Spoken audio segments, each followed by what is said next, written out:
Once upon a time, in the deep blue sea, there was a giant monster called the Kraken.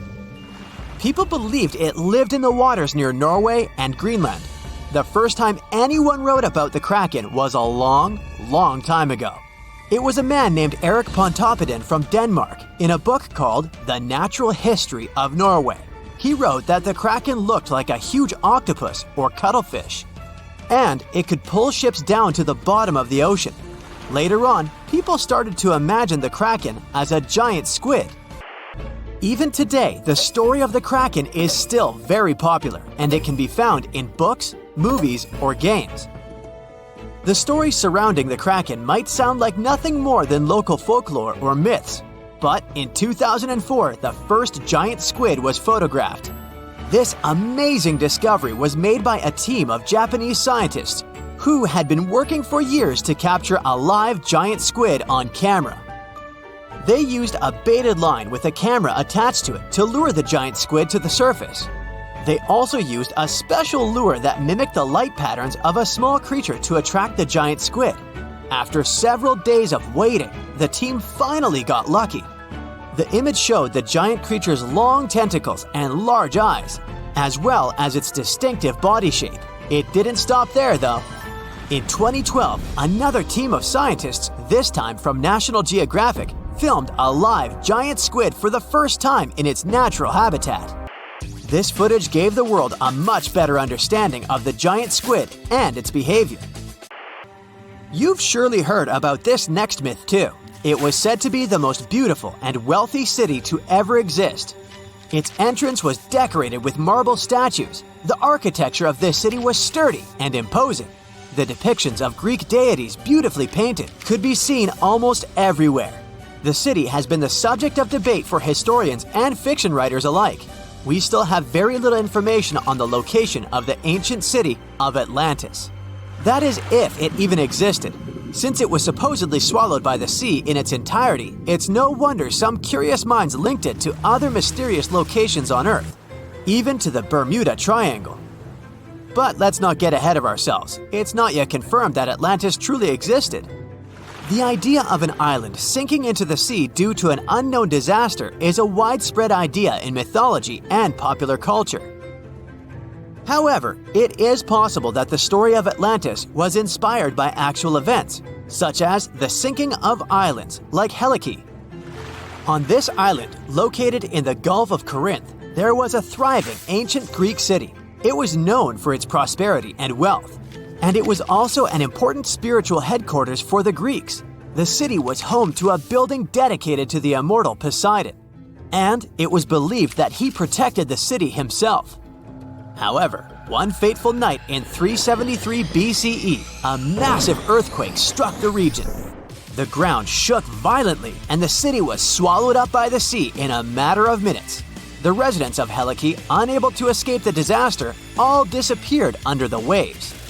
The sinking of Helike was a great tragedy for the ancient Greeks, and it was seen as a punishment from the higher spirits. Many believed that the city's prosperity and pride had angered them, and they had punished the city by destroying it. The city remained underwater for centuries, and it was not until the 20th century that it was rediscovered by modern archaeologists. Today, the most part of the city is still underwater. While we're on the subject of Greek myths, we have to talk about the famous city of Troy. This was a legendary city in ancient Greece. Scientists believed for years that it had been made up by writers and philosophers.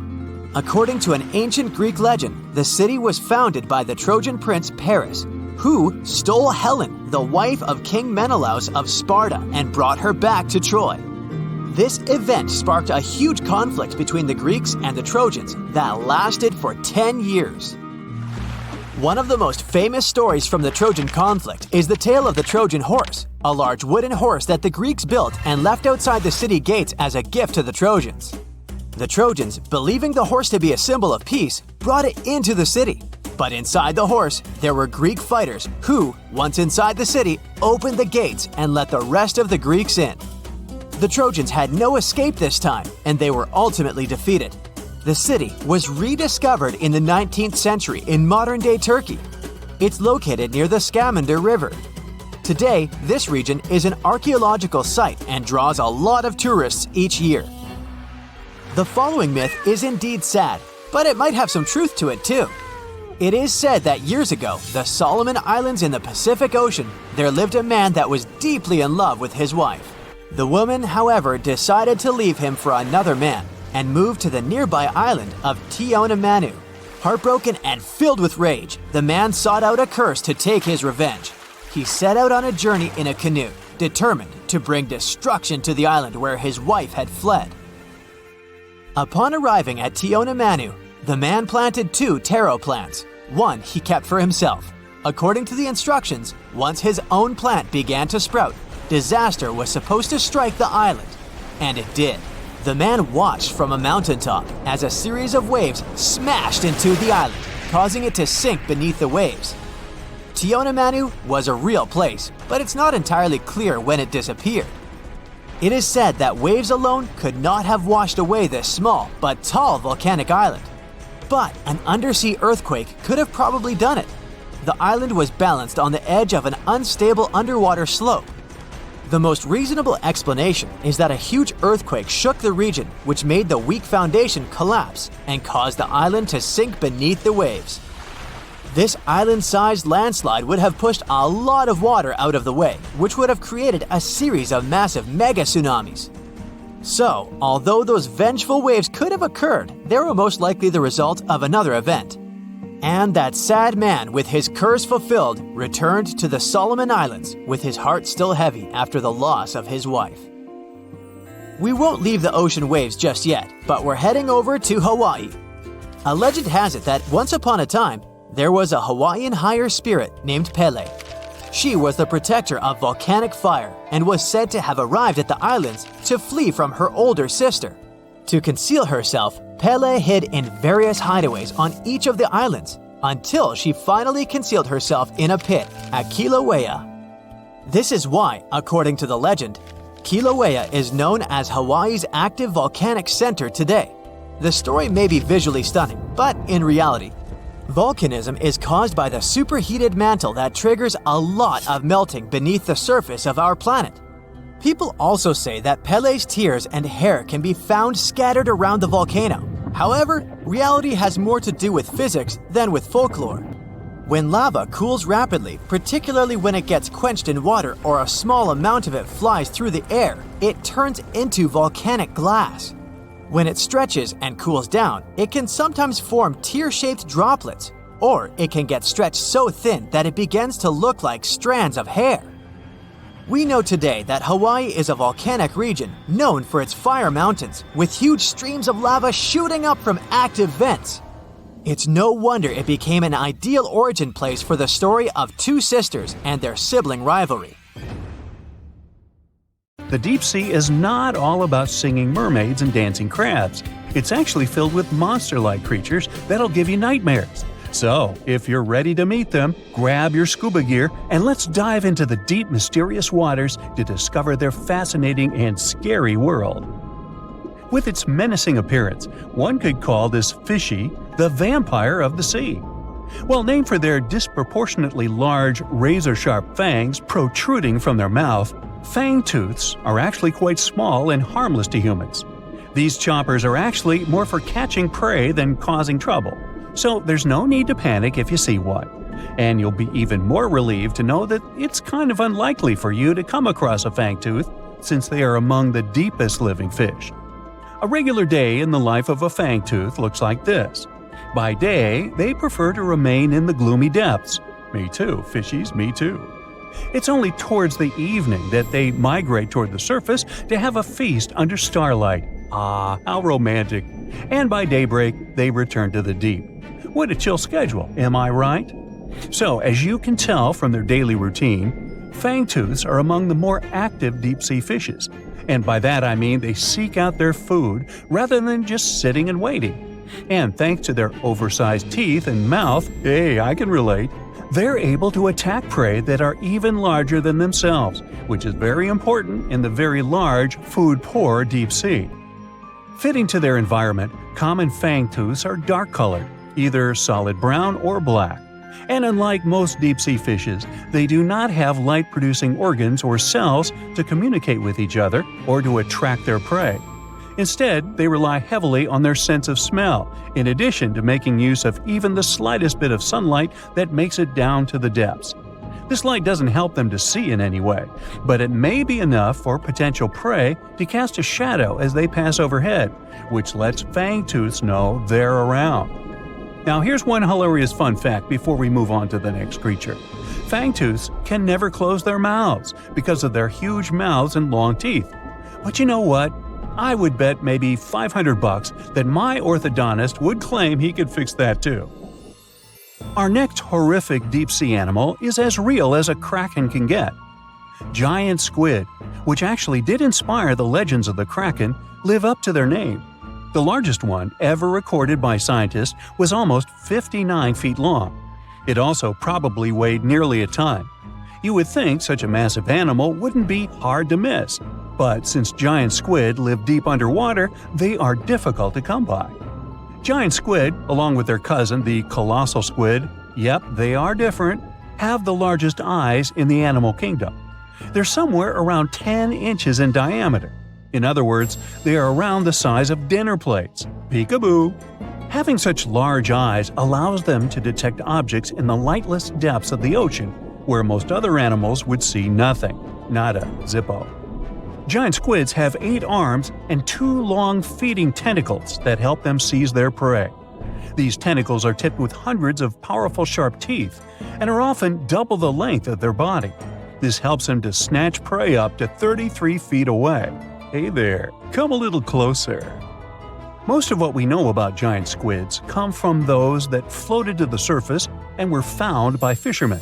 After years of research, it was only in 2012 that a group of scientists were able to successfully film a giant squid in its natural habitat for the first time. Yet again, the giant squid continues to remain largely a mystery due to their inhospitable deep-sea habitat. And maybe they're shy. Speaking of squids, this species is basically the space creature of the ocean. So, it's only been about 20 years since the big fin squid family was officially described by scientists. And there are still plenty of facts about them that are yet to be discovered. However, the big fin squid sightings as deep as 20,000 feet below the surface suggest that they can live deeper than any other known squid. You know what? Let's scratch the word space creature and call them the disco dancers of the deep sea to make things less scary. Because of their long, slender arms, adorned with extravagant rib-like fins, kind of make them look like they're ready to hit the dance floor. Anyway, these boogie arms and tentacles are estimated to max out at just under 30 feet. Aside from the estimations, though, the largest known big-fin squid was actually 21 feet long, with 20 feet of that being its arms and tentacles. How exactly a big-fin squid uses them is still unknown, but scientists think they like to use them to trap prey that bump into them as they hang down in the water below their body or drag along the seafloor. There are only around a dozen confirmed big fin squid sightings worldwide, so you can just relax, because the chances of you getting hugged by a big fin squid are close to impossible. But I can't guarantee anything regarding your nightmares. Now, these are not one of your regular Jaws sharks. Let's start with the most strange fact about a frilled shark. It's considered a living fossil because of its primitive anatomic traits. That actually makes more sense once you learn that this species has been around for 80-some million years. So I have both good news and bad news. Frilled sharks live in the open ocean and spend much of their time in deep, dark waters far below the surface. However, they do feed at the surface of the ocean at night. When hunting food, they move like an eel, bending and lunging to capture their prey. And they can actually swallow it as whole, even if it is larger than their own size. This is all thanks to their long and flexible jaws, which are equipped with 300 recurved needle-like teeth. Okay, I am somewhat freaked out now. Unlike the rest of the deep-sea creatures I've talked about, frilled sharks might sometimes accidentally get caught in nets. So if fishing is your thing, beware. This telescope won't help you see the stars and the planets. With its protruding eyes and elongated body, This little swimmer looks like it's wearing a pair of underwater binoculars, hence the name the telescope fish. Found in cold, deep tropical to subtropical waters worldwide, they're known to be the species that undergoes one of the most drastic transformations in fishes. When the first larva was described in 1954, it was believed to be a new species rather than the larva of a telescope fish that were known to science since 1901. Despite the fact that they are only around 6 to 8 inches long, they're able to latch onto snacks that are bigger than their own size. That is thanks to their massive and highly stretching jaws, making up most of the size of their head. These large prey are then folded in half to fit in their expandable stomach. In 1925, scientists found a 5.5-inch long fish inside the stomach of a 3-inch long telescope fish, which they described as neatly folded. Despite all this, their cylindrical tube-shaped eyes are still the most fascinating and bizarre features of telescope fishes. Their specific shape increases light collection to help them detect their prey's weak bioluminescence even from a distance. But although their eyes are good for seeing things in the twilight, they're especially great at seeing silhouettes from below. That's why they orient themselves vertically in the water. Now, I have to admit they look kind of cute if you ask me. Sort of like uglier versions of minions. Yeah, right? They look like they come from your worst nightmares. There's no evidence they exist, but all the scary stories about them still sometimes sound so real, passed down from generation to generation. Which one is your favorite? The first creature that probably comes to your mind is Bigfoot, a giant creature that reminds you of an ape and allegedly leaves extremely large footprints and other traces that make people in the area of the Pacific Northwest wonder if it's really there. It's so popular, other similar beasts got their own legends too. Like the Mogollon Monster, something people also call the Arizona Bigfoot. Reported along the Mogollon Rim, this mysterious creature is 7 feet tall and has big red eyes. Stories say its body is covered with long reddish-brown or black hair, besides its face, chest, feet, and hands. It mimics coyotes, birds, and other wildlife, emitting strange whistle sounds at the same time. The creature tends to explore campsites when it gets dark. It builds nests out of twigs, pine needles, and leaves. And if you're in that area and someone is throwing stones from locations you can't see, yep, Mogollon Monster. This creature is omnivorous, which means it eats both plants and animals. And it prefers to wander at night, lurking for innocent prey lost in the woods. Urayuli, a 10-foot mythical creature people say hides in the southwestern woodland parts of Alaska.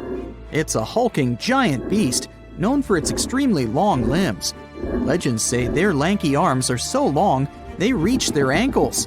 The creature is covered in a thick coat of hair. The only thing you can see on its face, not covered in the hair, is the creature's eerily luminescent eyes. The legend says Urayuli use their glowing eyes to hypnotize their prey. But not us, since stories say they prefer to catch deer.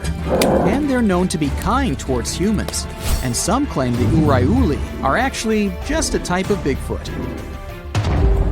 Wendigo. This terrifying creature is said to be hiding across the northern forests of Canada and the United States, always looking if there's some lost wanderer. The story says the Wendigo used to be a lost hunter. The freezing winters transformed him into a fierce 15-foot-tall beast with desiccated skin tightly pulled over its large, pointy bones. Stories about this creature showed up in the 20th century, and people say the beast still roams around the forest in long, cold winters, constantly looking for lost people he could grab from the darkness.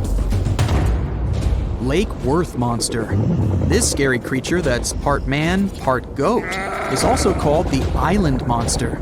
This 7-foot-tall monster is so strong it could hurl car tires like they were just plastic toys.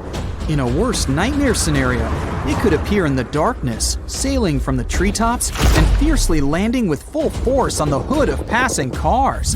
That's how the first people who reported its existence described it. Lake Worth is located west of Dallas and east of Fort Worth. there's a landmass in the middle of this mystical lake known as Greer Island. The legend says that's where this scary monster, also known as Fort Worth's answer to Bigfoot, roams. And that's where some skeptics and thrill seekers still go, wandering around and trying to discover if the legend is true. Lurking in the darkness with its scary red eyes, meet the Mothman, a humanoid beast reportedly seen in the 1960s in Point Pleasant in West Virginia. On one cold night in November of 1966, two young couples reported to the police that they saw a big gray creature with glowing red eyes. It looked like a flying man with wings around 10 feet wide. During the next couple of days, more and more people said they saw the same thing. Later, a wildlife biologist from West Virginia University told reporters that these descriptions fit the sandhill crane. It's a big American crane almost as tall as a human being. It has a 7-foot wingspan and circles of red around its eyes. The gigantic bird may have got out of its migration route and started these stories. Or did it really? Fresno night crawlers. They're not that tall, considering they're monsters, about 5 feet. The upper part of their body is pretty small, so most of their height is their legs. These creatures have allegedly made 2 appearances so far. Once, people saw them in Fresno, California. In contrast, the other time was in Yosemite National Park in California. Both times they were in videos of poor quality, so it wasn't easy to find details of their upper body. But the creature is considered thin and white with no arms. At least, we can't see them. It also has pretty short and stilt-like feet. Have you heard of the slide rock bolter? It's said to be hiding somewhere in the mountains of Colorado. To be precise, in Lizard Head Mountain, only a stone's throw southwest from Telluride. It's some sort of leviathan that lives on the land. This mountain whale carefully observes its surroundings with beady eyes while chilling atop Lizard Head. It hangs from the peak while its split, clawed tail faces its body downward. If anything steps into its territory, the beast lifts its malign fluke immediately and bolts down the mountainside. With its jaw full of razor-sharp teeth wide open, it gobbles whatever or whoever is in front of it, including miners, lost tourists, and loggers. It sweeps through trees and destroys all natural life that's been in its path for more than 100 years. Or at least that's what the legend says. Wow, that's the scariest one for me so far. Altamaha. Somewhere in southeastern Georgia, close to the mouth of the Altamaha River, there's a hissing sea monster hiding. It's one of the biggest rivers in Georgia that empties into the Atlantic Ocean, and the entire area that surrounds the river is full of small islands, canals, dikes, ponds, acres of marshes, and old rice fields. Perfect for such a monster to hide, don't you think? The story says this unusual cryptid has a sturgeon-like body, including a bony ridge on its top. Due to its front flippers, the creature swims like a dolphin. His snout reminds me of a crocodile. His teeth are large and sharp, whereas his eyes are big and protruding. The beast is green or gray with a white-yellowish underbelly and is up to 30 feet long. There's no physical evidence the Altamaha really lives there, but the legends date back centuries when people started talking about an enormous snake-like beast that hissed and bellowed. Loch Ness Monster, or how many like to call it, Nessie. This myth dates back from old times, all the way to a group of people that lived in ancient Scotland known as the Picts. The legend started to grow in the 1930s. Back then, a road near Loch Ness was finished, offering a nice view of the lake without bigger obstacles. And in April of 1933, a couple noticed there was a large animal. They compared it to a prehistoric monster or dragon. Most people imagine it as a plesiosaur, which is basically a marine dinosaur. The beast quickly crossed the couple's car's path and then disappeared below the water's surface. Later that year, some researchers even found big footprints. They believed they were from a pretty soft-footed solid creature around 20 feet long. Later, some determined the tracks were the same as the ones that a hippopotamus leaves. Plus, scientists said the lake wasn't that nutrient-rich for such a large predator. There are not enough animals to support such a beast at the top of the food chain. But the legend about a giant mythological creature has moved on, and still makes people across the world wonder if there's really something hiding deep down in the dark, murky waters of Loch Ness. It's partly true. Nothing happens if you dip your pinky for a second into the red-hot lead. There is one condition. You need to dip it into the water first. The water between the skin and the metal will evaporate, creating a vapor layer, so it will repel metal for a second. Still, you don't want to perform this stunt. A sandwich before bedtime provokes the appearance of nightmares. Any late-night meal increases metabolism and body temperature. It activates the brain, which leads to not very sweet dreams. Boo! Just kidding. Mosquitoes bite some people more than others. The most delicious humans are those with type O blood. Also, these insects have excellent eyesight. They're attracted to green, black, and red, so before you go camping, check the color of your clothes. Birds are the only surviving dinosaurs. They evolved from theropods, the dinosaurs that ran on two legs. Yep, T-Rex is a distant relative of chickens, ostriches, and even hummingbirds. The phone is 10 times dirtier than a toilet handle. Also, beware of office desks, since they have hundreds of times more bacteria per square inch than office toilet seats. Ew. Ants can take over the world. Argentinian ants have built colonies in every part of the planet except Antarctica. Insects from different territories are on good terms and never have conflicts. Each human being is 99.9% empty space, kind of like my brain. Your body, like any other object in the universe, consists of atoms. At the center of the atoms, there's a super small nucleus. If you zoom the atom up to the size of a basketball, you still won't see the core. If it were possible to get all the empty space out of your body, you'd probably be as tiny as a grain of sand. A head of human hair can support from 5 to 8 tons. This weight won't damage individual strands, but the scalp can't withstand such pressure. Hypothetically, you can see the past, for example when you look into the starry sky. When the sun disappears, we see it only after 8 minutes. This is how long it takes for sunlight to reach the Earth. Glass is an amorphous substance, and it violates many laws of physics. It's solid, but if you look at it under a microscope, it looks liquid. In reality, it's neither liquid nor solid. It happens because the heat needed to produce glass changes the way molecules behave. It's like when you iron the clothes and fibers change because of high temperatures. Scientists from Japan played audio recordings for cats to prove they're truly dismissive. In those recordings, the owners of the cats called them by their names.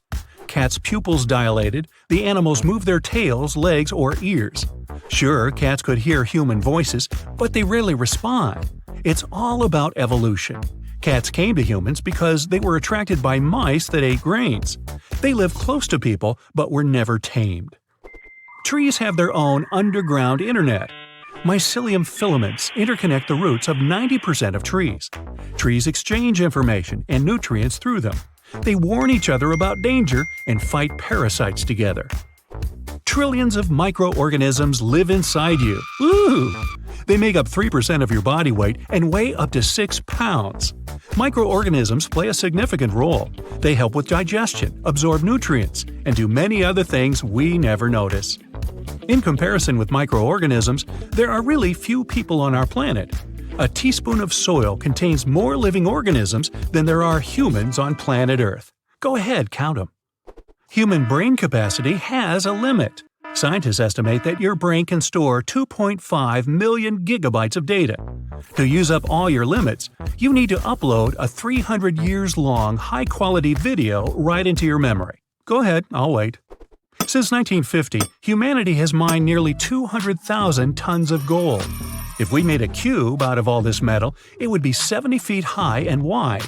Recent data from scientists confirm that in the Earth's core, there are vast reserves of gold. The metal is enough to cover all the planet, and people might have gold up to their knees. The problem is, we can't mine it from there. Scientists used to believe 400 billion trees were growing on Earth, but there are over 3 trillion of them, or 420 trees per person. There are more trees on Earth than there are stars in the Milky Way galaxy. Wrangel Island was the last place where mammoths lived. These giant animals disappeared about 4,000 years ago. By this time, the Great Pyramid in Giza had been around for only 500 years. Archaeologists have found honeypots that are 3,000 years old in Egypt. They didn't spoil, and it turned out to be edible. It's possible because of the chemical composition of this product. Bacteria and insects that can spoil honey can't live in it. You're drinking the same water that dinosaurs drank. The water on our planet is the same as it was billions of years ago. Only a tiny portion of the liquid has evaporated. By the way, scientists still don't know exactly where the water came from. We have a detailed map of the Moon and Mars. Still, over 80% of the Earth's ocean is unmapped and unexplored. We can't study the oceans properly because of pressure, cold, and lack of light underneath billions of tons of water. The myth that you can't put hot food in the fridge is true. If you freeze some hot soup or roasted meat, the food might lose its nutritional value. You also risk breaking the refrigerator. Before freezing, it's best to wait for the temperature of the food to drop to room temperature. There's a biologically immortal creature on Earth, a transparent jellyfish called… I'll leave it on the screen. When it reaches maturity, it sinks to the bottom and turns into a polyp. From a polyp, the creature again turns into a jellyfish. The number of rebirths is unlimited. You can break a glass with your voice, but it's pretty hard. The volume of your scream must be at least 105 decibels, and it must last about 2 to 3 seconds. The jackhammer works at a volume of 90 decibels. Hey, I had a gym teacher once who was named Jack Hammer. Sailors from all over the world talked about the giant squid they met on their voyages. For many years, scientists considered monsters with long tentacles to be a myth. But in 2004, the first photo of a squid was taken. They exist. Scientists have registered an animal that has grown to 43 feet. Holy calamari! Flamingos are white. The bird turns pink due to beta-carotene.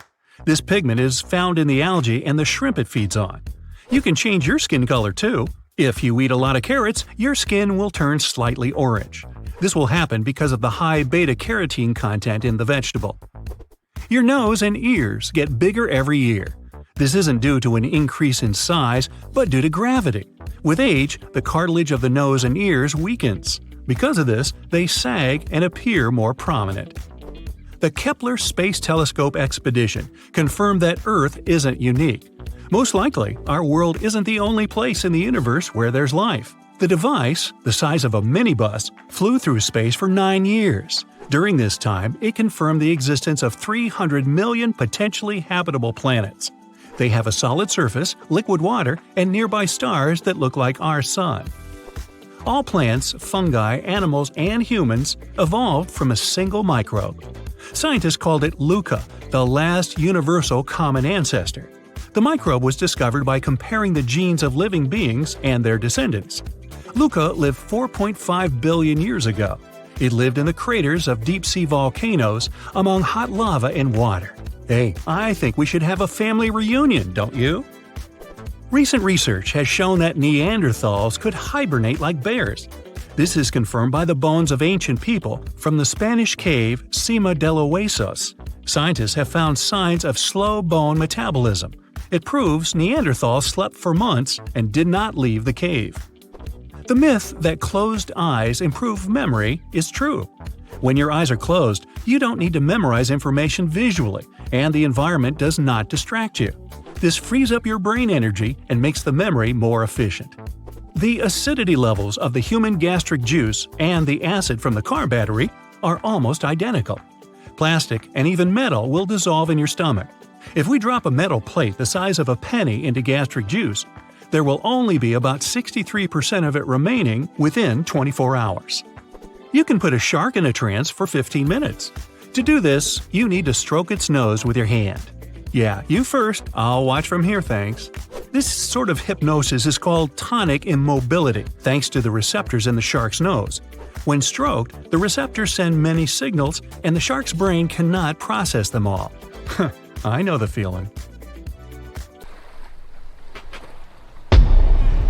Many terrifying animals live deep beyond the waves. like this vampire squid living 3,000 feet below the surface in almost complete darkness. This animal has a cloak, like a vampire's. That's why it's called the vampire squid. Deep down at the bottom, it can't use ink to defend itself. So this animal has developed an unusual tactic. It glows slightly to scare away predators. If this tactic fails, the vampire squid can turn its body inside out, revealing tiny spikes. When you translate its scientific name, Vampiroteuthis infernalis, it literally means vampire squid from the nether. Despite its terrifying looks, it's a harmless ocean animal.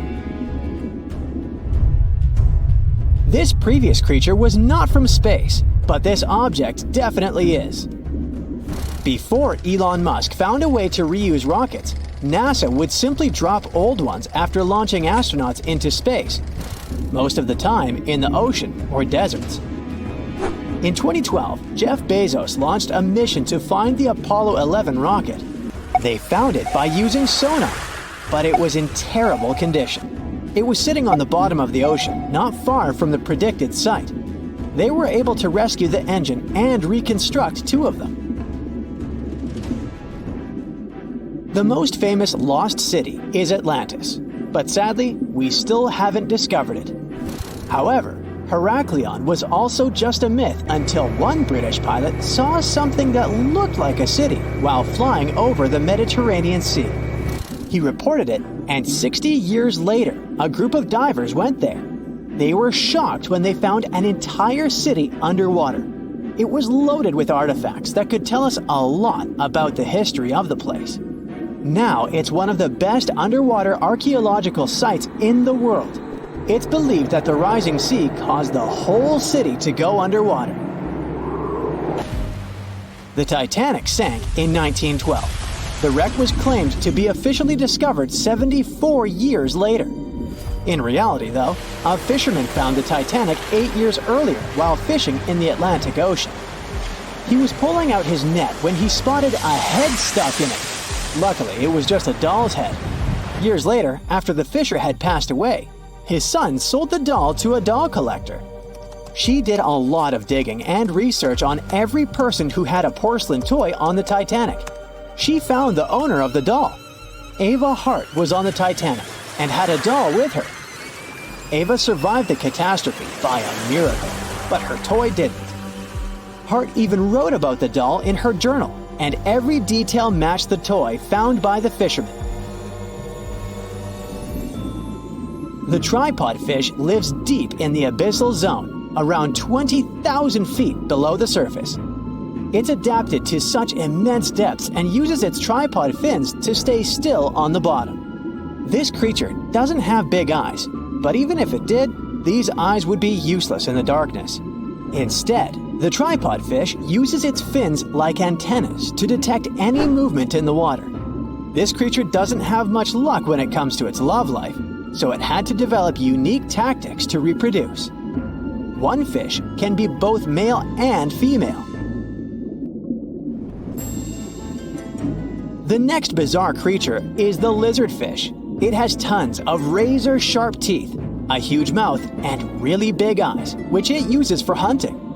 All this makes the animal look freaky. The lizardfish lives at depths of around 11,000 feet in the midnight zone, where there is zero light. This freak of nature basically eats everything it can fit inside its mouth, from small fish to other lizardfish. On the other hand, when they see other reptile fish, they probably fall in love instead, because finding mates at those depths is not an easy task. Like the tripod fish, the lizardfish can be both male and female at the same time. When you think of a river, you usually picture it on land. Still, nature is quite unpredictable, and it created a river flowing under the ocean in California. It's running at a depth of around 2 miles. This river has everything that an ordinary river has: sunken logs, trees, and rocks. And despite its uniqueness, it's not the only one in the world. There are also others in the Amazon and Greenland. A terrifying creature was discovered near Angola's coast by a remote operating vehicle. It looks like it doesn't have a head or a body. It was sitting at a depth of around 4,350 feet below the surface. After doing research, scientists concluded it wasn't anything from a sci-fi movie, it was just a cluster of siphonophores stuck together. In 2015, some random guy was diving in Caesarea, and something shiny caught his eye.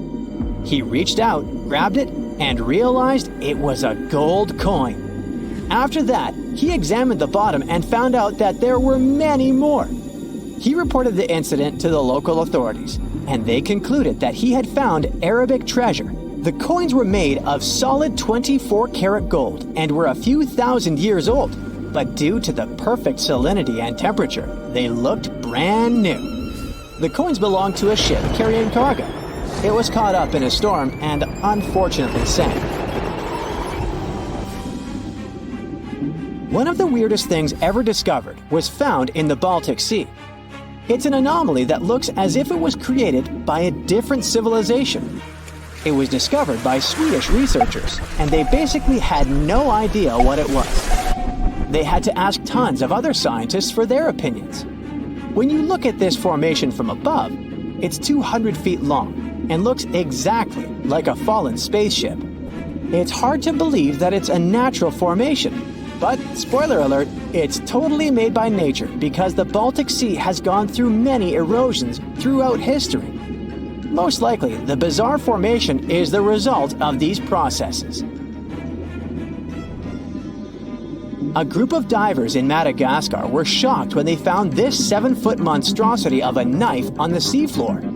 The speculation started immediately, and many said that the knife was from some giants that had fought megalodons and lived on Earth thousands and thousands of years ago. That could make a nice story, but the knife is most likely a movie prop that was lost at sea. One of the ocean's most bizarre animals is the frilled shark. It's believed that this fish is the reason for all those sea serpent stories that sea explorers of the past wrote about. These animals live pretty deep in the ocean, but sometimes they can be seen in shallow waters. It's super rare, but possible. The frilled shark has a big mouth sporting around 300 teeth. It also has a long body that looks like a lizard's, and it is truly a unique species of shark. Its prey can be half of its size because this shark's stomach is like that of a snake, and it can swallow huge fish or crustaceans. Spotting a few worms in your garden is no big deal, but after seeing a 26-foot-long one in the ocean, you will make your wetsuit a little wetter. This worm is super rare, and it's completely harmless to humans. It's actually not a giant worm.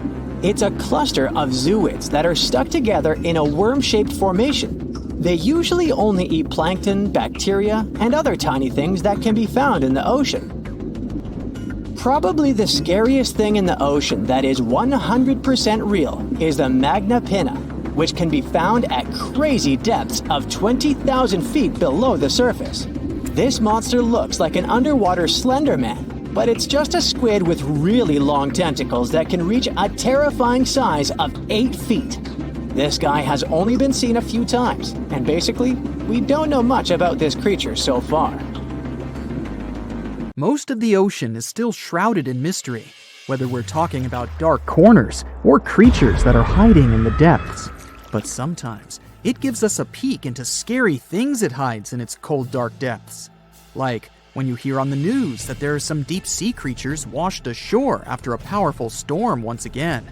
Some just look weird, while others are real monsters that live at depths of more than 3,300 feet. The coldest and deepest parts of the ocean have created one specific phenomenon called gigantism. So, sea spiders, squids, worms, and many other animals, mostly invertebrates, or creatures without backbones, they're all way bigger and scarier than the versions we see in the more shallow areas. In the Pacific depths, you can see a sea sponge as large as a minivan. Or what about the colossal squid that lives in subantarctic waters and is nearly 14 times longer than the arrow squid, a type that mostly lives in New Zealand? Researchers found many of these underwater monsters in the abyssal zone of the ocean. Back in 2021, the researchers showed images of the giant phantom jelly. It was at a depth of 3,200 feet. Its tentacles were 33 feet long. Wow, I wouldn't like to face that one on the beach. It probably eats only small fish and plankton, but it can swim to depths of more than 21,900 feet. And down there, this giant jelly doesn't have enough food. How does it survive then? Scientists haven't figured it out yet.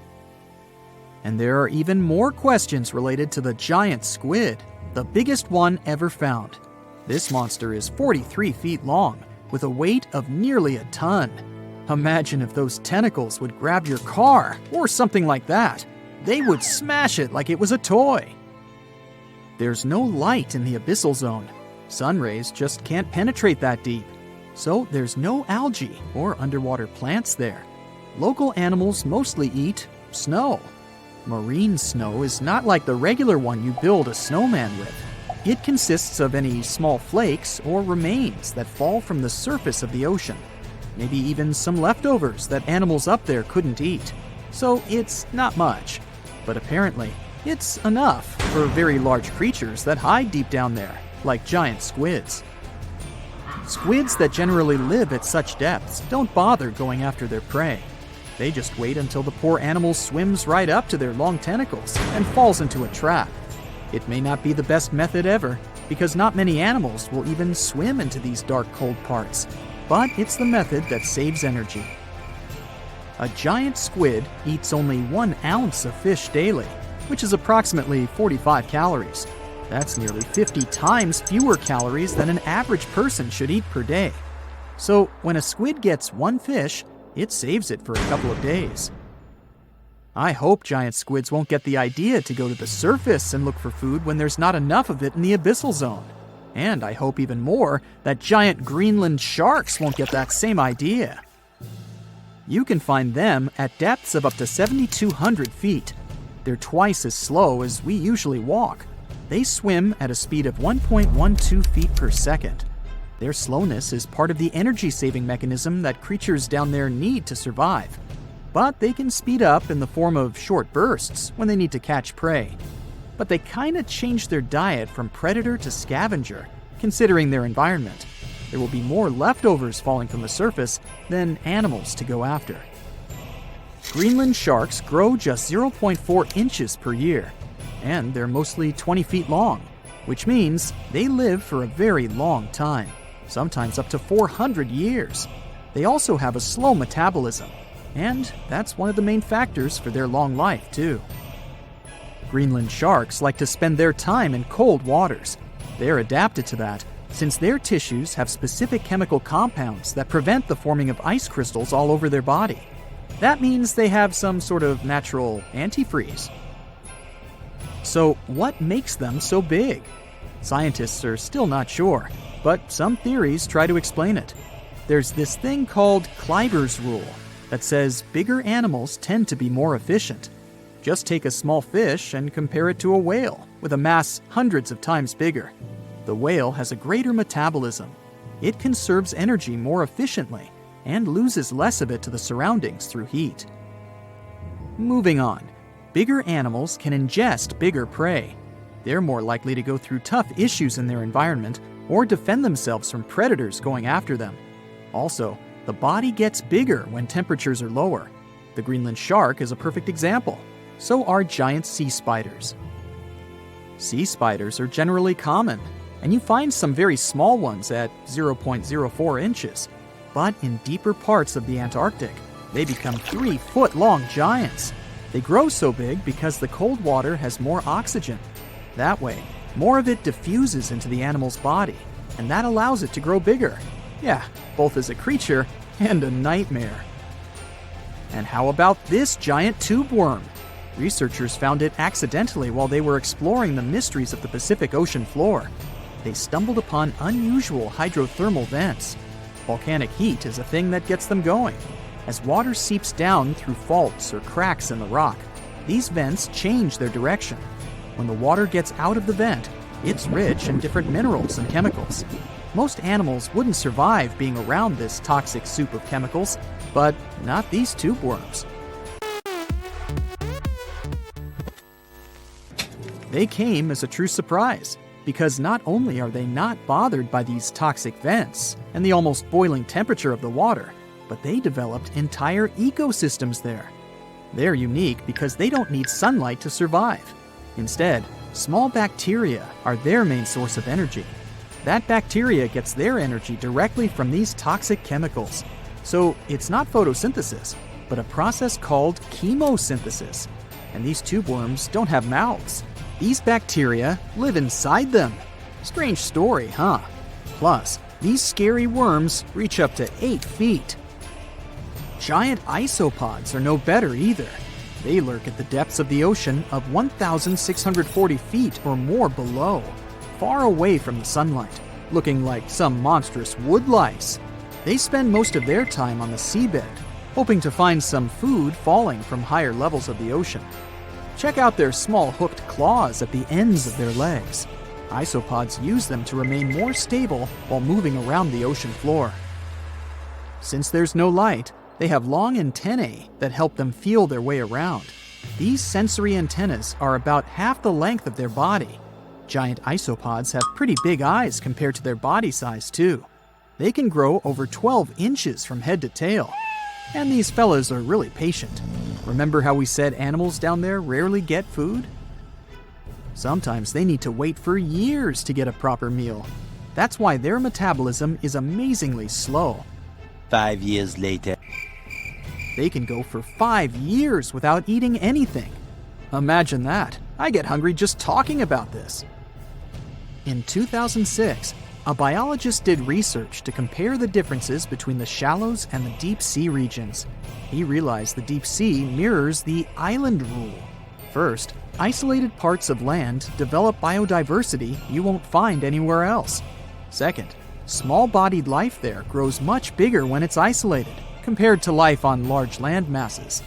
Resources are limited, but also competition and predators. And we don't know much about these deep-sea creatures.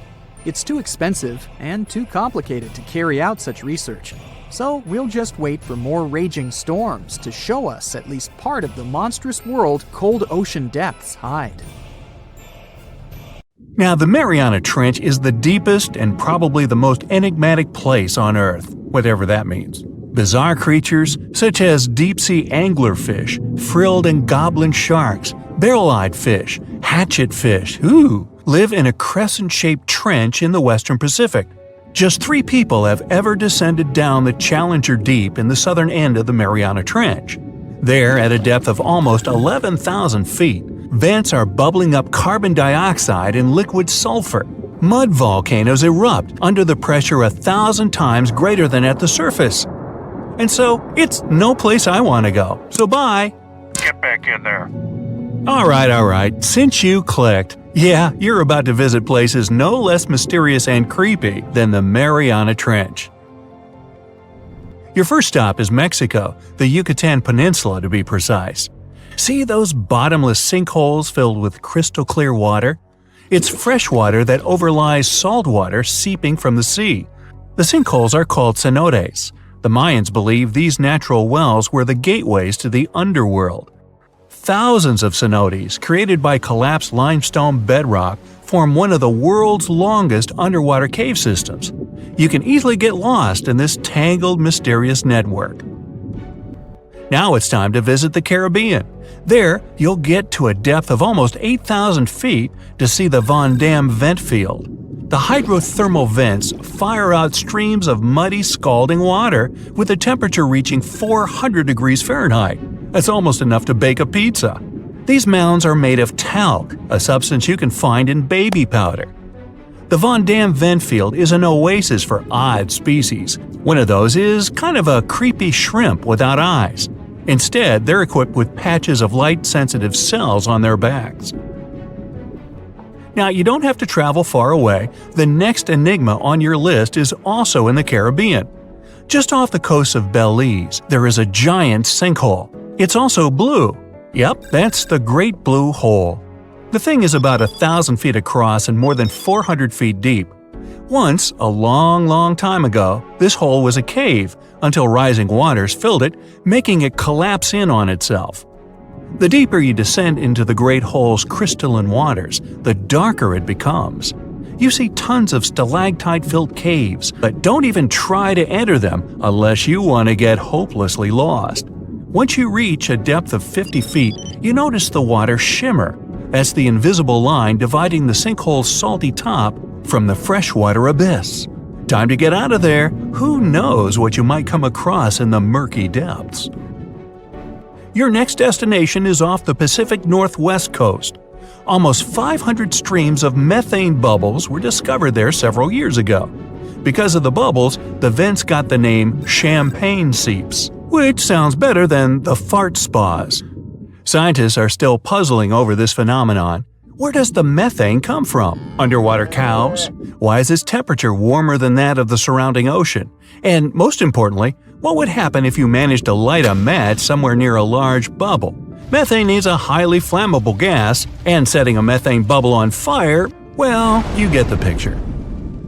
And now you're off to Iceland. The plan is to dive into Silfra, a fissure filled with pure glacier water. This 206-foot deep crack is the only underwater place on the planet where you can touch 2 continents at once. The deeper you go, the darker it becomes. The rocky landscape looks otherworldly. Divers who dare to visit this incredible place risk having their gear frozen, getting hypothermia, or not surviving whatsoever. After all, the water temperature in Silfra Fissure is about 35 degrees Fahrenheit year-round. Your next destination is Scotland. Okay, cue the bagpipes. If you dive in the Gulf of Korivrekan, a narrow strait between 2 islands, you'll see massive underwater rocks and deep holes. They create the 3rd largest permanent whirlpool on the planet, the Korivrekan Maelstrom. The water moves through the strait at breakneck speed. It hits the underwater rocks, and the place looks like a pot with boiling water. The waves created in the process sometimes reach a height of 15 feet, and you can still hear the roaring whirlpool from 10 miles away. It's believed the Korivrekan Maelstrom has swallowed dozens of sailors over the centuries. They were caught unaware by the ferocity of this natural phenomenon and pulled underwater in the blink of an eye. Okay, enough bagpipes. Your adventures are getting more and more extreme. You're heading for Antarctica. There, in the Southern Ocean, you'll find the Ross Sea Ice Shelf. Say that 5 times real fast. Later, not now. It's roughly the size of Spain, with the ocean underneath containing as much water as the North Sea. Once, scientists drilled all the way down through this enormous chunk of ice. Imagine their astonishment when they found life in those extreme conditions. The researchers came across dozens of mysterious species not known before. The most unnerving were upside-down swimming fish and overturned sea anemones hanging in the frigid waters. Hopefully, bizarre places with a notorious reputation don't frighten you. Well, too bad, because you're about to visit the Bermuda Triangle. It's an area between Bermuda, Florida, and Puerto Rico where planes and ships seem to vanish in thin air. For the first time, this place attracted a lot of attention in 1945. That's when 5 U.S. Navy planes disappeared during training. Before radio contact was lost, the flight leader said, "We're entering white water. Nothing seems right." After that, the planes with 14 men flying them disappeared. Even scarier, a rescue plane with 13 people on board never came back as well. Some people believe the mythical city of Atlantis lies at the bottom of the triangle. They claim its inhabitants use extraterrestrial technologies to sink ships and crash airplanes. Others blame rare and unexplored natural phenomena, for example, magnetic anomalies, or massive pockets of flammable methane gas. There we go again. Then, if a bolt of lightning ignited a giant methane bubble near a ship or a plane, this could probably make it sink without a trace, except the smell. But methane is found everywhere all over the world, and it never behaves this way. Some experts aren't sure there's a mystery to explain whatsoever. Lots of busy routes pass through this area. No wonder more ships and planes sink there than anywhere else. Now, prepare some warm clothes. You're heading for the north again. Your destination is Cape Desolation in Greenland. Nice place. In 2012, Canadian researchers were sampling the water in that area, and their equipment came back to the surface with pieces of coral attached to it. That's how a cold water coral reef was stumbled across. These unique pinkish corals can easily go without sunlight and live in strong currents 3,000 feet below the surface. Another unique spot you can't miss lies between Greenland and Siberia. The Gakko Ridge is the deepest and most remote portion of the global mid-ocean ridge system. In some places, it reaches the depth of more than 3 miles. It's only natural the darkest corners of this underwater world remain unexplored. Fascinating chemical reactions happening at the bottom of the ridge produce hot fluids rich in minerals. They spew, like freshmen at a rush party, from seafloor vents. And since these vents are isolated from the rest of the ocean, they're hot spots for bizarre creatures found nowhere else in the world. Your next stop is just off the coast of Cuba. Circular columns, paved floors, symmetrical stone structures. That's what the Cuban underwater city looks like. What happened there? Why was a large city abandoned at a depth of more than 2,000 feet? Lots of people believe those are the ruins of a long-forgotten civilization. But scientists have their doubts. They claim the lost city is nothing but a natural phenomenon that appeared about 5 million years ago. The disc and donut structures often appear around the areas of the seafloor where natural gases break free. Again with the gases. When you come to visit the Sargasso Sea in the middle of the North Atlantic Ocean, you won't find its shores. Instead, it's surrounded by powerful ocean currents. These are the same currents that turn the sea into a gigantic convention for dense brown seaweed. In the 19th century, a French ship was discovered in the Sargasso Sea. Its sails were set, but not a single crew member was on board. This mysterious disappearance made people believe the seaweed was carnivorous. The Sargasso Sea is indeed a weird place. It's always eerily calm and unnaturally warm, even though it's surrounded by the churning, freezing waters of the Atlantic Ocean. Could one of these bizarre places become a home to the largest marine predator ever, the megalodon? The giant shark's teeth, some larger than an adult man's hand, have been found pretty much all over the world. But since these creatures preferred warm, shallow waters, they lived along the coastlines of all continents except Antarctica. In other words, it'd be a waste of time to search for the giant predator in the depths of the Mariana Trench, in Greenland, or in Mexican cenotes. But then, could it choose the waters of the Caribbean to hide from the hustle and bustle of the modern world? Don't get your hopes up. There's been no proof the megalodon does exist these days. It wasn't a shy, elusive animal, and still, no one has seen this shark lurking around recently. Not even near the fart spas. Ever wonder why, despite all our advancements in technology and science, there's a vast expanse of our own planet that we barely know about? Believe it or not, over 80% of our oceans remain uncharted territory. It's as if we've got this massive aquatic playground in our backyard, and we've barely scratched the surface. Also, did you know that only about 7% of our oceans have a special tag called Marine Protected Areas, or MPAs? How come this colossal body of water that envelops most of our planet is also among the most vulnerable and misunderstood spaces in the universe? Pressure has a lot to do with it. Our deep ocean is a beast of a place with no visibility, freezing temperatures, and pressure that's so intense that in certain areas it would make you feel like you're having the weight of 50 jumbo jets on your body. No wonder we're having an easier time sending people into space than to the bottom of the ocean. The deeper you go into the waters, the more pressure piles up. But let's not forget we have tech on our side, right? Scientists now use these cool satellite technologies that track the color of the ocean to check how much phytoplankton is there, for example. Why is this important, you might ask? Because these little plant-like critters are actually pretty major players in our big blue oceans. In the grand scheme of things in the aquatic world, phytoplankton is like the bedrock of the ocean food chain. It gives life to almost everything, from the tiny zooplankton, which are animal-like microorganisms, to those colossal, magnificent whales. When these technologies first came around, satellites could get clear images of the ocean faster than a ship could take the same number of measurements in 10 years. But it's not all about looking at the ocean from space. Sometimes you gotta dive in there and see it for yourself. Thankfully, we've come a long way in ocean exploration tech too. We've got things like floats and drifters that ride the ocean currents while collecting data, and a whole fleet of underwater vehicles, some of which are manned, some remote-controlled, and some even autonomous. Remember James Cameron, the guy who made the movie Titanic?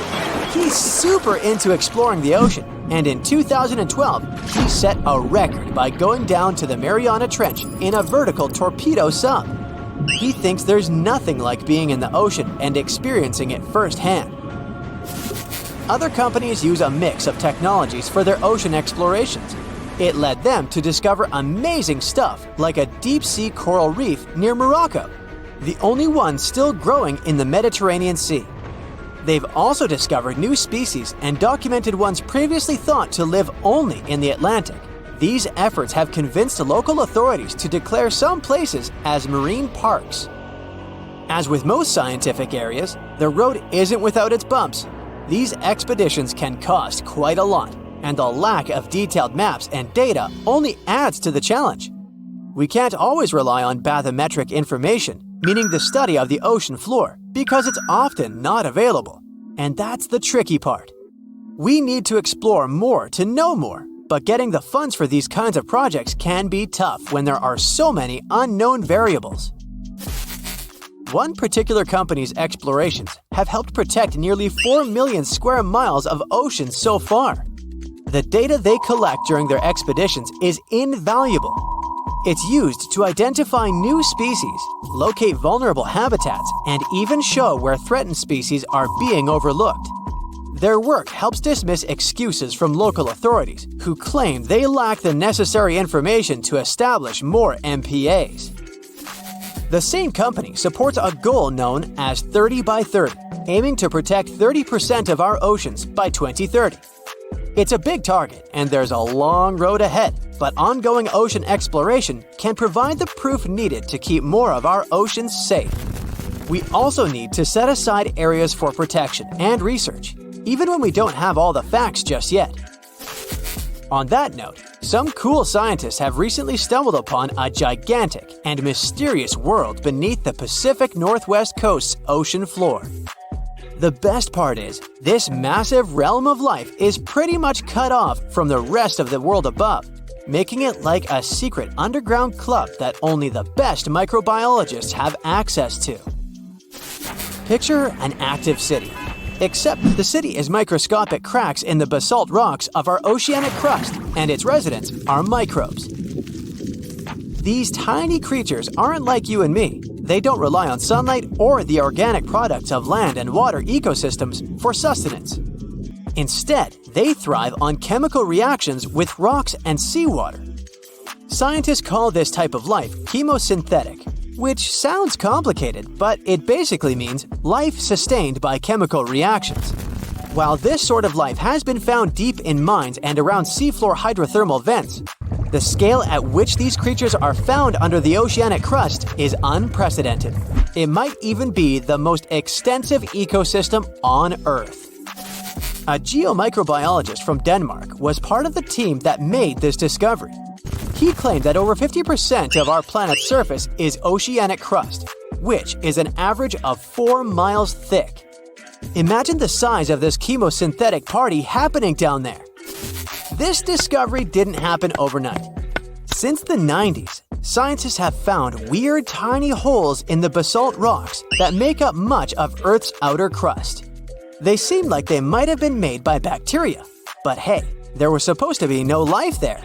I mean, imagine trying to survive in a place that's hot, deep, dark, dense, and mostly devoid of the organic compounds we need for life.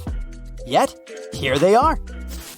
In the following years, more pieces of the puzzle fell into place. Scientists found that the oceanic crusts had different conditions at the centers and edges. At the centers, rocks are jam-packed with energy-rich compounds that support these tiny life forms. But by the time they reach the edges, these chemicals are all gone. Fast forward to now, and it's time to put the puzzle together. A microbial ecologist from the University of North Carolina worked on this research and says we now have solid evidence of microbial life in the cracks and crevices of deep ocean basalt. The next question scientists asked was, how far does this life extend? Researchers collected samples of crust from a plate roughly 120 miles off of Washington's coast, drilling deep beneath the ocean's surface. What they found down there was remarkable. The life down there runs on a unique fuel, hydrogen. Yep, in the absence of sunlight, hydrogen provides the energy for all their biological processes. These microbes use hydrogen to transform carbon dioxide into organic matter. This matter and other byproducts, like methane, then fuel other organisms, creating a network of life. Of course, the life down there isn't as complex as the one we know up here. Scientists doubt there will be any multicellular life under the ocean because it's too hot and energy poor. But hey, who knows? This universe under our oceans still has a lot to reveal. This whole thing is significant for many reasons. First, it confirms that life can exist in places without oxygen, which changes our perspective on where we can find life. This makes us wonder if life could exist under similar conditions on other planets, where surface conditions might be too harsh. The implications on Earth are also profound. If a large portion of life exists in the oceanic crust, then our understanding of life on our own planet could be completely changed. This exciting discovery stretches our understanding of life and prompts us to keep exploring the mysterious depths of our oceans, pushing the limits of our understanding. NASA is also in on the whole deep sea exploration project. Why? Shouldn't they be preoccupied with outer space? Because they're hoping to find hints about what the oceans on other planets might look like. NASA specialists are really hopeful that by unearthing underwater secrets, we can solve some of the big questions about space. Plus, they're testing some nifty equipment for future journeys across our solar system. Want to high-five a sea creature? Well, put your hand up for the Tasmanian red handfish. This fish doesn't swim like a fish. It walks. It uses its flipper-like hands to stroll around on the ocean floor. These bottom walkers are disturbed by swimmers and boats a lot. Some people even want to take them home as pets. I think it's better to just give them a wave and swim on by. The vampire squid. Its species name is Vampiroteuthis infernalis, which translates to vampire squid from hell. Oh yes, this vampire squid means to terrify everyone with its name, its dark red color, its spikes at the bottom, and the scary fact that it can basically turn itself inside out. The vampire squid loves putting on a good show, but it's as harmless as a kitten is to humans. It's as if Dracula scared the pants off you, but he didn't have blood-sucking fangs. The vampire squid feeds on food particles from plants and animal matter floating near the ocean's surface. Since they're not predators, they need good defensive strategies, and their vampiric look is designed to ward off large creatures who want to eat them. Turning themselves inside out is a defensive mechanism since the spiky areas in the inner skin are more intimidating. They also shoot out a substance that does not have color, but is packed with bioluminescent particles to distract predators. The vaquita. Going out on a boat off the coast of Mexico sounds like the perfect vacation. The sun, the blue water, the most endangered sea creature. Wait, what? The vaquita isn't dangerous, but don't expect it to stick around to say hello or sign any autographs. It's incredibly shy. This little cow, that's what it means in Spanish, is one tiny sea mammal. With those black markings around its eyes, it looks more like a sea panda to me. Seeing one should make you feel very special. They're on the brink of extinction, mostly because they get caught by accident in fishing nets. It's estimated that there's only 10 left in the wild.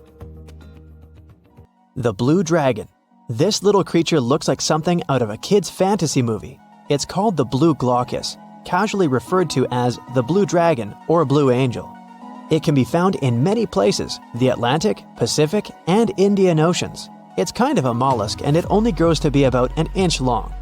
What you think is the back is actually the mollusk's bright underbelly. It regularly floats on its back so that its blue colors help it camouflage with the water's waves. The blue dragon isn't just pretty, it's also smart. It usually feasts on Portuguese man-o'-wars, also known as Physalia physalis. The blue dragon stores their stinging cells for later use, in essence, stealing their defensive mechanisms. When the blue dragon is threatened, it releases those stinging cells it stored, directing them at an enemy to sting them with more power than the Portuguese man-o'-war would have been capable of. As they can store a huge amount of stinging cells, they can be a threat to humans. So, if you find one, don't pick it up. It's best to admire it from a distance. The barrel-eye fish. If you ever wanted to have Superman's X-ray vision, looking at the barrel-eye fish will make you feel like you gained that superpower at some point in your life without even realizing it. The barrel eye has a transparent head, so you can see how their eyes and brain look inside. This magnificent creature lives in the deep sea. This is the lowest level of the ocean, where strange creatures roam in near-freezing temperatures and constant darkness. They're exposed to water's pressure that's almost 1,000 times that of the surface. If the idea of the deep sea sends a shiver down your spine, stay tuned to learn about another of its creatures later on. The barrel-eye fish can be found in the Atlantic, Pacific, and Indian Oceans. You might be wondering, why oh why would a fish have a see-through head? And that would be a fair question. Since the species was discovered in 1939, it was believed that the fish's eyes were set to see straight ahead and couldn't move. So it was assumed that they had tunnel vision. Scientists Bruce Robinson and Kim Reisenbichler from the Monterey Bay Aquarium Research Institute recently discovered that the fish can move its eyes vertically to see through the top of its translucent head, thus noticing if there are predators or prey nearby. The transparent head also allows more light to enter so they can detect prey better. It's believed that the barrel-eye fish eats jellyfish and small fish species. If you dive in the ocean at night, you might be lucky enough to see how orange ball corallimorph blooms in the dark. But make sure to be quick because as soon as you turn on your flashlight to take a good look, it will retract its tubes back into itself. The megalodon. The whale shark isn't the biggest shark known to humans. If the entire shark species were a kingdom, the prehistoric megalodon would be the ruler of the sea. Megalodon roamed the ocean a long time ago. About 15.9 to 2.6 million years back between the early Miocene and late Pliocene eras. While they've long been extinct, people are still amazed to learn about these gigantic sea beasts. Megalodon could reach anywhere between 45 feet to 60 feet in length with jaws more than 6 feet wide. A fossil of a tooth that once belonged to a megalodon measured at 7 inches. Needless to say, I'm pretty stoked that these guys have long been extinct. But there's still some adventurers out there hoping to meet this monster one day. The Dumbo octopus. This adorable creature, or creepy creature, or however you want to see it, is officially called Grimpoteuthis. More casually, it's referred to as the Dumbo octopus, named after the Disney character. Though Dumbo, the elephant, not the octopus, was teased for his big ears, it's highly unlikely that this adorable octopus gets teased by its water neighbors. They are the deepest living octopuses, living in the deep sea, and you know how scary that place is. They're only about 8 inches tall and spend their days hovering just above the seafloor eating snails, worms, and other food they find in the current or near ocean vents. There are nearly 17 species of Dumbo octopus, and they all have differences in height, color, and body parts. If you can't get enough strange animals, you'll be glad to learn that the deep sea has barely been explored by humans. So keep an eye out. There are bound to be more fascinating animals discovered in the deep in the future. The sea angel. These creatures might look and sound pretty cute, but their diet is far from sunshine and lollipops. Their favorite food are sea butterflies. They lay mucus traps for them and wait in ambush. The squat anemone shrimp. This shrimp is tiny, only 0.5 inches. It's also known as a dancer shrimp because of its peculiar behavior. When agitated, it raises its bottom above its head and does a little dance. Divers also say it readily jumps on their hands and cleans them. The coconut crab. This guy may look pretty creepy, especially when the sun goes down. Mature coconut crabs are around 3 feet in length. Their preferred foods are coconuts, but they can also hunt down lizards and even large birds. The slender snipe eel. Slender snipe eel is a slim and long creature that's still a mystery for marine scientists. It's 4 feet long and it has at least 750 bones in its spine, which is much more than any other animal in the world. The sea pen. Sea pen is 7 feet long and it has a lot of varieties, but most of them look indeed like a pen or a quill. The similarity is even more striking when the animal has a water-filled bulb that anchors it to the floor. The Persian carpet flatworm. This creature looks indeed like a carpet, despite being very small by comparison. It's only 4 inches long, able to become both male and female. It doesn't really mate with other flatworms. Rather, it fights them for the right to bear posterity. The flamingo-tongued sea snails. Tourists love these extraordinary snails for their pretty colors, thinking it's a shell, but in fact, the shell is quite dull and hidden underneath colorful soft tissues. They eat softer, toxic parts of corals and store their toxins to protect themselves.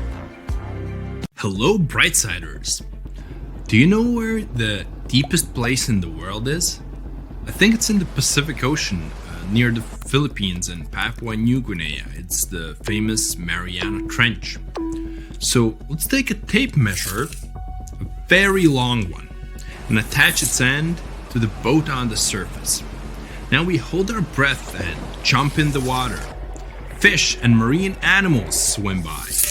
We descend lower to the depths and into total darkness. And after several hours, we reach Challenger Deep.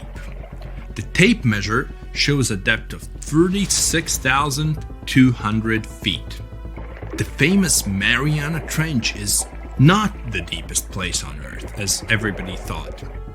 The Kola superdeep borehole, located in Murmansk region in Russia, beats it by a wide margin. And scientists have discovered something unusual and sinister there.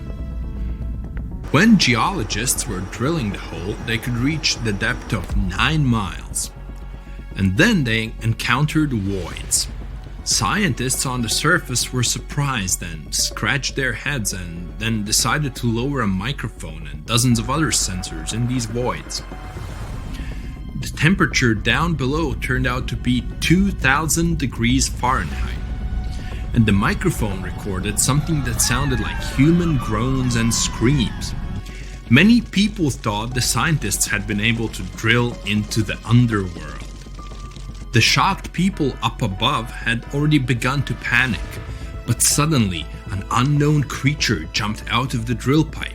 It looked like a black goat that walked on its hind legs. Its body was shrouded in black flames. The creature got out of those deep hollows and ran off into an unknown direction. Okay, wait. These are just myths that one newspaper published on the 1st of April.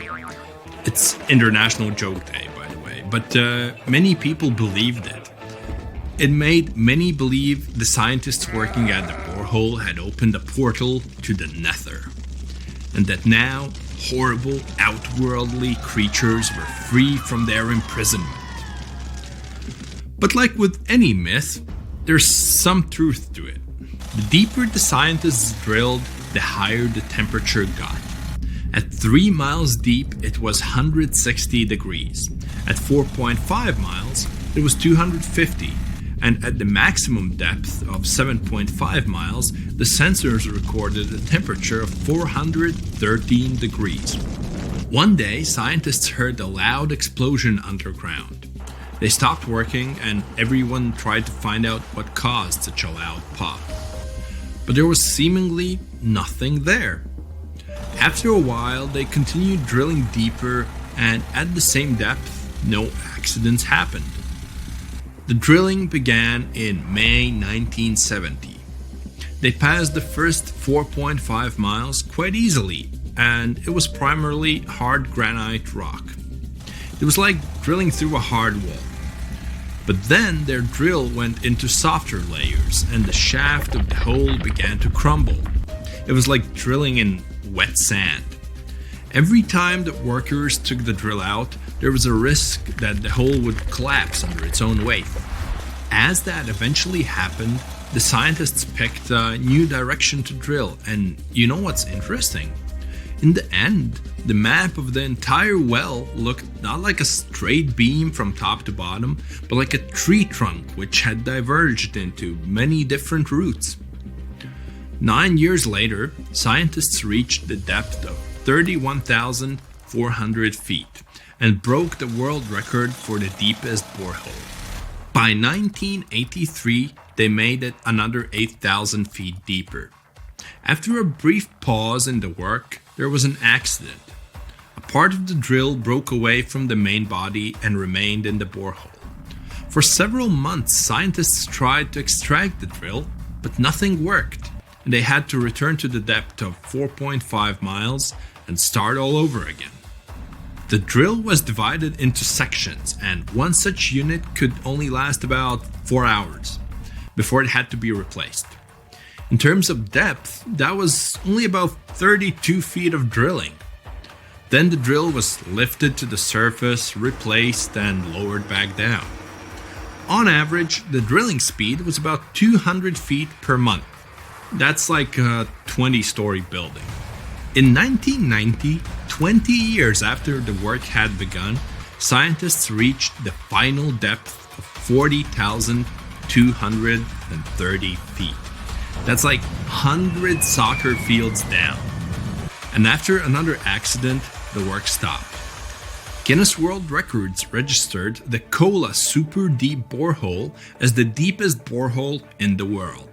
It's like Mount Everest plus 9 Empire State Buildings on top of it. One of the most unusual discoveries at the Kola superdeep borehole was that the soil at the depth of about 2 miles almost perfectly matches the composition of the surface of the moon. It has given us more insight into how our ancient satellite appeared and formed. It seems that in the early stages of Earth's formation, a giant asteroid crashed into our planet. With that kind of force, it caused an explosion so powerful that part of our planet broke off and flew upward.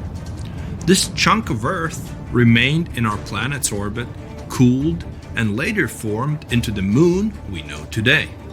Another surprise for the workers was the presence of gold. There was about 2.5 ounces of gold for every ton of soil lifted. The deeper the scientists went, the older the rocks were. In layers of rock about 2.8 billion years old, they found fossilized remains of living organisms. It made the world of science bubble with excitement, as it meant that life on our planet appeared 1.5 billion years earlier than first thought. In the early 1990s, they shut down the drilling project. Gradually, the buildings around the borehole and the drilling equipment were lost. Today, a lot of tourists visit the place. It's because of those same myths about creatures from the underworld.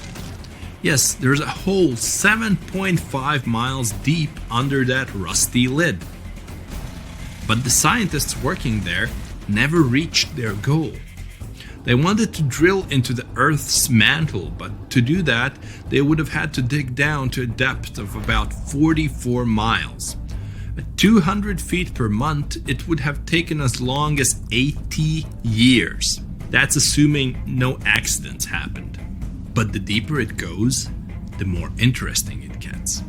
A few years ago, they found a massive amount of water deep underground. Somewhere up to 370 miles down, there's a substantial ocean billions of years old, and the amount of water there is several times greater than in all the oceans, seas, and rivers combined on the surface of Earth. The water there is at a scorching 2,800 degrees Fahrenheit, but because it's under a tremendous pressure, it doesn't evaporate. It's encased in a crystalline structure of minerals.